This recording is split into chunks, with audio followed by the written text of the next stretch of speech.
یا فریب بازی کرتے ہیں، دغا بازی کرتے ہیں اور جھوٹ بول کر کے اس میں کچھ لیتے ہیں تو وہ جائز نہیں ہے۔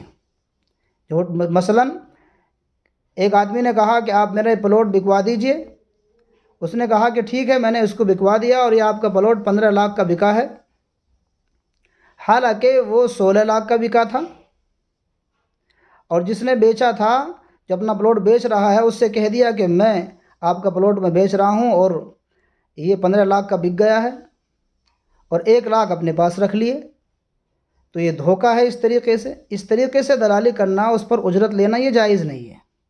ہاں، دونوں فریق سے یا ایک فریق سے طے کر لے کہ میں اتنے پیسے لوں گا آپ کی چیز کے بیچنے کے یا اس چیز کے خریدنے کے، تو اس میں کوئی حرج نہیں ہے۔ یہ تیسرا سوال ہے بھائی یعقوب دادری کی طرف سے۔ یہ کہتے ہیں کہ لوگوں کے اندر یہ مشہور ہے کہ اگر کوئی کسی کا حق مار لے اور پھر جس نے حق مارا ہے وہ 10 یا 20 سال تک اس کے پیسے نہ دیوے یا اس کی زمین نہ دیوے تو وہ معاف ہو جاتی ہے۔ لوگوں کے اندر یہ مشہور ہے، کیا ایسا ہے؟ تو اس سوال کا جواب یہ ہے کہ اگر کسی نے کسی کا حق مار لیا، چاہے پوری زندگی گزر جائے، اس کا حق معاف نہیں ہوتا ہے، اس کو ادا کرنا ہی پڑے گا۔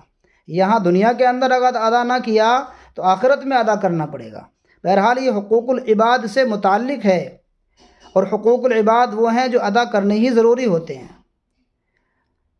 آخرت کے اندر بڑا وبال ہے۔ حدیث پاک کے اندر آتا ہے جو شخص کسی کی ایک بالشت زمین دبا لے، ظلماً زمین دبا لے، اور اسی حالت کے اندر چلا جائے تو قیامت کے دن اللہ پاک 7 زمینوں کا توق بنا کر کے، اتنی زمین جو اس نے دبائی ہے ان کا توق بنا کر کے اس کے گلے کے اندر ڈال دیں گے، اسے وہ اٹھانا پڑے گا۔ بہرحال قیامت کے دن حق والے کا حق ضرور دلایا جائے گا۔ حدیث پاک میں تو یہاں تک آتا ہے کہ ایک بکری اگر سینگ والی ہے اور ایک بکری بے سینگ والی ہے، اور سینگ والی نے بے سینگ والی کے مار دیا، تو اللہ پاک جس کے سینگ نہیں تھے قیامت کے دن اس کے سینگ لگائیں گے، اس کا بدلہ دلوائیں گے۔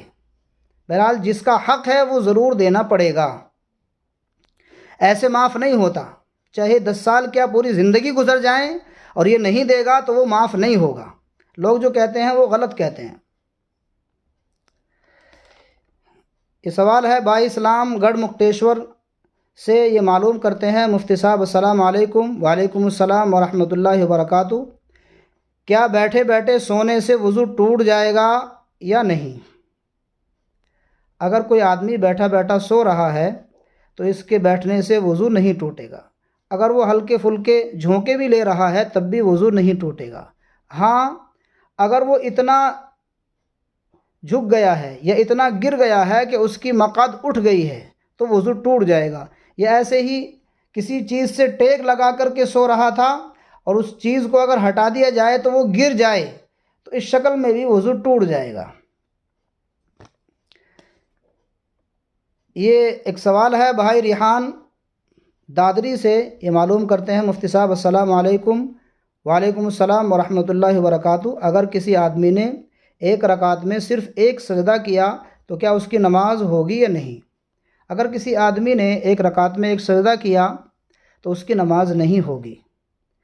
ہاں، اس طریقے سے ہو سکتی ہے کہ اس نے ایک رکعت میں ایک سجدہ کیا ہے، دوسری رکعت کے اندر 3 سجدے کر لے تاکہ سجدوں کی مقدار پوری ہو جائے، تو دوسری رکعت میں 3 سجدے کر لے اور سجدہ سہو کر لے تو اس کی نماز ادا ہو جائے گی۔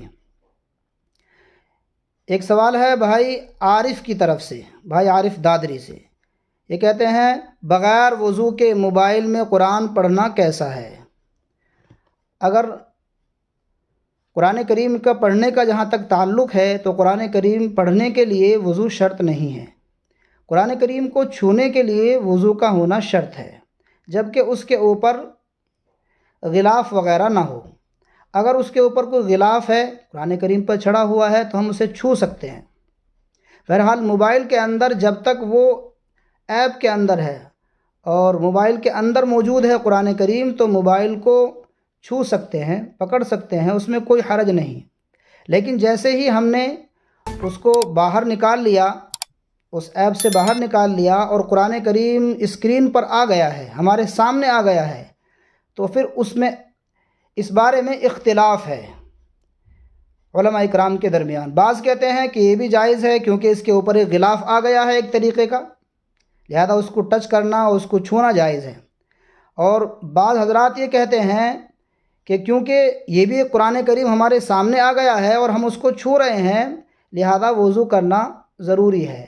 بہرحال احتیاط اسی میں ہے کہ اگر ہم قرآن کریم کو موبائل کے اندر پڑھ رہے ہیں اور اس کو چھو رہے ہیں، اسکرین پر وہ آ گیا ہے، تو پھر اس شکل میں بھی وضو کر لینا چاہیے۔ تو یہ چند سوالات تھے ہمارے سامنے جو آئے ہیں، ان کے جوابات دیے گئے ہیں۔ اللہ پاک ہم سب کو عمل کی توفیق عطا فرمائے۔